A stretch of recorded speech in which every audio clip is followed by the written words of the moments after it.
I normally do a Christmas recipe. Today is no different. Gonna make gingerbread cookies and cream.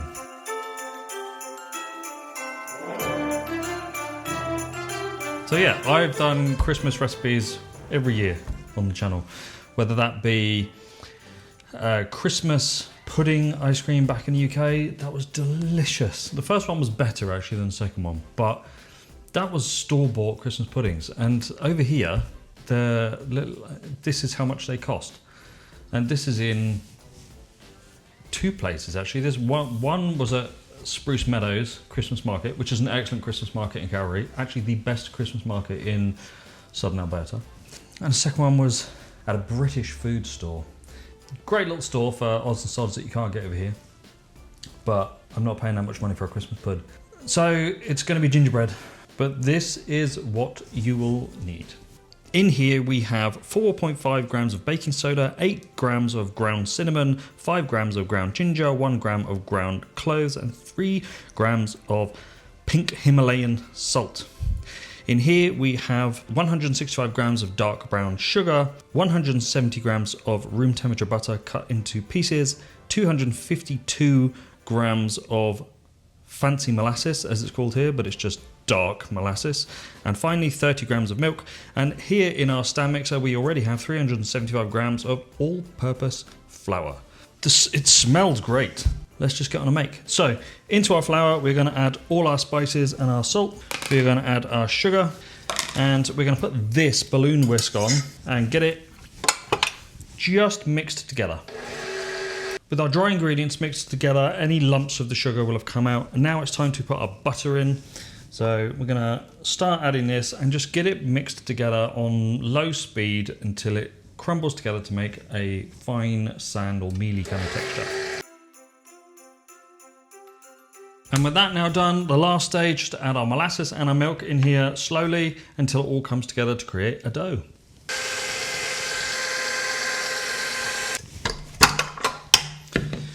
And now it is an incredibly sticky dough.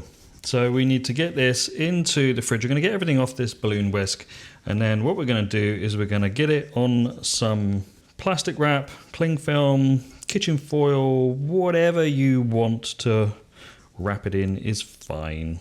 I'm going to take half the dough and wrap that up. All recipes tell you to roll it into a ball. That's a bit silly really, because you're then going to generate heat by rolling it flat. So let's tap it down so that we don't have to generate any more heat than we absolutely need to. I'm going to fold that over like that. You're going to do exactly the same again.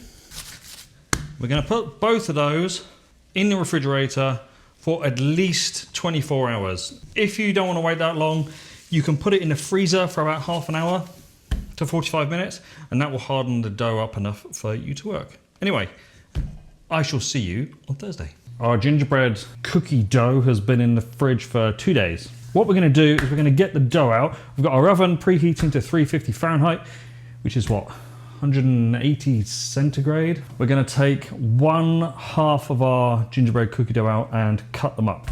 But before we do that, because this is such a soft dough, we want to prepare everything ahead. So we're going to get our baking pans out, get some baking parchment on top. We're going to do 2 baking pans because I don't know how many cookies this is going to make. Let's prepare. So I'll cut to when I've done that. Flour, rolling pin, gingerbread dough. Gonna put some flour down on the top. Like I said, this is super sticky. You can actually just buy gingerbread premix packets in the supermarket. I literally just saw it in Safeway this morning. Smells good. A little bit of flour at the top, a little bit on the rolling pin, and let's roll this out. The more sugar, the softer your gingerbread will be. So we're going to start cutting out our shapes. Don't bother trying to pick them up individually because it's too sticky. Shapes are cut out. Let's remove the excess dough. If they stick, just get a little offset spatula or something and just gently slide it underneath like so. And we are going to put our gingerbread shapes on our baking sheet. It's too sticky to roll out again without too much flour. So I'm probably going to put that in the freezer and I can use that in the next few weeks. I don't need the other one because this is a Ninja Creami video. So I'm gonna make a little bit of room on here, get these last two on. There we go. We're only gonna use one pan. Wait until the oven's up to temperature. They're gonna go in, like I said, or it's basically there, 350 Fahrenheit, 180 centigrade for exactly 10 minutes. If you undercook these, they're gonna be too soft. If you overcook these, they're gonna go too hard and burn.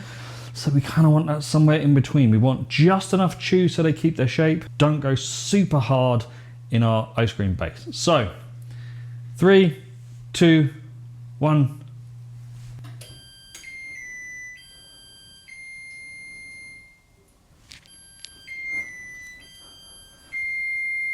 Right, in they go. 10 minutes exactly. Quick tidy up, see you in a minute. We're doing chocolate ice cream with a little bit of ginger in there. So it's a chocolate ginger ice cream with gingerbread cookies. This recipe is for 1 kilo, so that's 2 standard Ninja Creami tubs. Let's get all the ingredients out on the top. We're gonna use guar gum, or guar gum, as some people moan at me for not saying. In England, we would say guar gum. In, I think, North America as a whole, you say guar gum. It's a cold process stabilizer. We're gonna do something with this chocolate, make it a little bit quicker. We're gonna take our milk, which is 370 grams. Into that, we're gonna add our cocoa powder, 40 grams. North America, this, apart from Valrhona, which actually I think this is comparable to, give or take. I think Valrhona is still a little bit better than Ghirardelli, but Ghirardelli is North America's second best cocoa powder. We're also going to add in our sugar, 165 grams, and this is brown sugar. Start to stir that together. We want to try and get that cocoa powder submerged under the surface, so we need to break that surface tension caused by the cocoa powder. Cocoa powder does not like to absorb water until it comes up to a certain temperature, generally around 50 to 55 centigrade. But you can force it by continually stirring like that. We're doing this because we're gonna pop this in the microwave. Let's pop this in the microwave for probably a minute until it warms up. The last of our ingredients, which is 390 grams of 33% whipping cream, 35 grams of skim milk powder, 3/4 of a teaspoon of ground ginger. Check on the mix. Perfect. Gonna give it another 30 seconds. And we're finally gonna put in 1 gram of guar gum. I spent a lot of time in the West Country, so when people say I should say guar gum, it makes me sound like a pirate. Arr, let's use guar gum. There is that, there is that.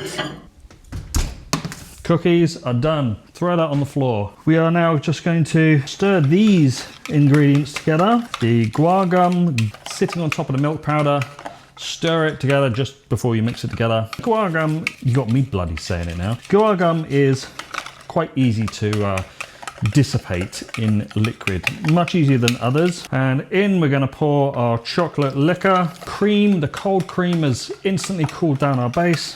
Make sure that's fully combined, making a mess, who cares? Let's get some in our Ninja Creami tubs. In the freezer, 6 to 7 hours, something like that. Come back once that's done. All right, we're completely frozen. It's Monday now, so it's been frozen for 3 days. I often get asked by people to say what setting I spin the ice creams and gelatos on. Your ice cream and gelato setting does exactly the same thing. So I wouldn't stress about it. It's just a sales pitch.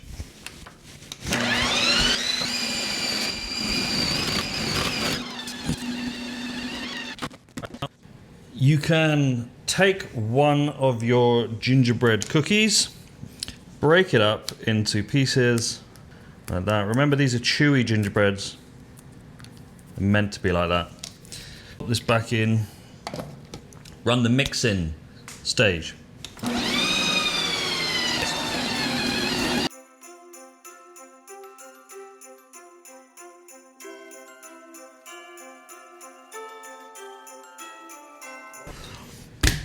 Technically this isn't cookies and cream because there's no cream to these, but you know, you get the idea.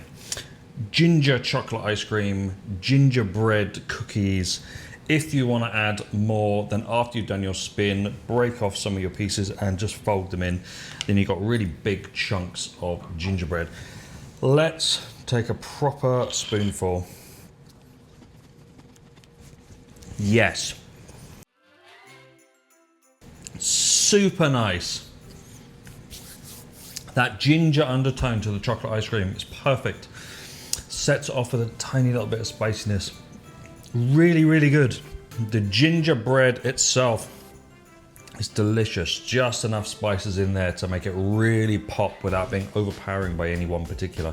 This is a chewy gingerbread recipe, so you can, you know, whatever. But the actual cookies are delicious. If you don't want it as chewy, remove some of the molasses until you get to the stage that you want. You can actually just cook these a little bit longer. The perfect cooking time for these is 10 minutes on the dot.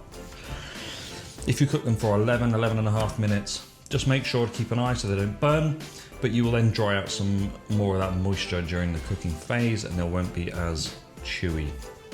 So kind of balance the recipe to suit your requirement. But this is incredibly good. This is a new Christmas ice cream. Whoever you make this for is going to be super, super happy. All gone. Nice bit of ginger in the background. Thanks very much for watching. I hope you all have a good festive season. Merry Christmas to those that celebrate it. We certainly do in this house. I'm going to do a yearly catch-up video because a lot's happened this year. Not just on the channel, but in life. So I'm going to do a yearly catch-up and I'm going to do a Q&A. I'm going to put a post on YouTube and on Patreon. Send in your questions. I will answer as many as I can in the video. Don't forget to like and subscribe. See you next time.